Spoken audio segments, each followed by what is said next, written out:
अच्छा जी, मेरी अम्मी ना घर में ही हमेशा से मसाला पीसा करती थी, लेकिन मैं बाज़ार से रेडीमेड मसाला, गरम मसाला लाती थी और वो मैं हांडी में डालती थी और मैं कहती थी कि उसी तरीके से वो बनाती हैं और उसी तरीके से मैं बनाती हूँ, लेकिन मेरे हाथ में कोई जायका नहीं आता है। तो बहुत ज़्यादा मैटर करती है कि आप इंग्रीडिएंट्स कौन से यूज़ कर रहे हो। जब मैंने उनको देखा ना, तो मुझे पता चला कि वो तो घर के मसाले यूज़ करती हैं, तभी तो इतनी अच्छी खुशबू आती है उनके खानों में।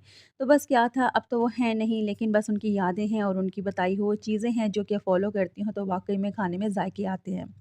अब मैंने क्या किया कि जी बाज़ार से ही वाला गरम मसाला ले आती हूँ, लेकिन इसमें पूरी चीज़ें तो नहीं होती हैं, कुछ बहुत ज़्यादा होती है दालचीनी जैसे कि, तो उसको मैंने कम कर लिया और उसके अंदर फिर मैंने काली मिर्च और जायफल, जवित्री और बादियान के फूल नहीं थे, तो वो मैंने ऐड कर दिया और उसको फिर पीस लिया। इसको मैं बनाकर रख लेती हूँ, 3-4 महीने जो है आराम से मेरे गुज़र जाते हैं और बहुत ही ज़्यादा अफोर्डेबल पड़ता है ये। और जो वो डब्बा है वो तो काफ़ी एक्सपेंसिव भी होता है और उसमें कोई जायका भी नहीं होता। यकीन जानें, आप घर में बनाएँगे ना तो आपके खानों में से भी वही असल खुशबू आएगी।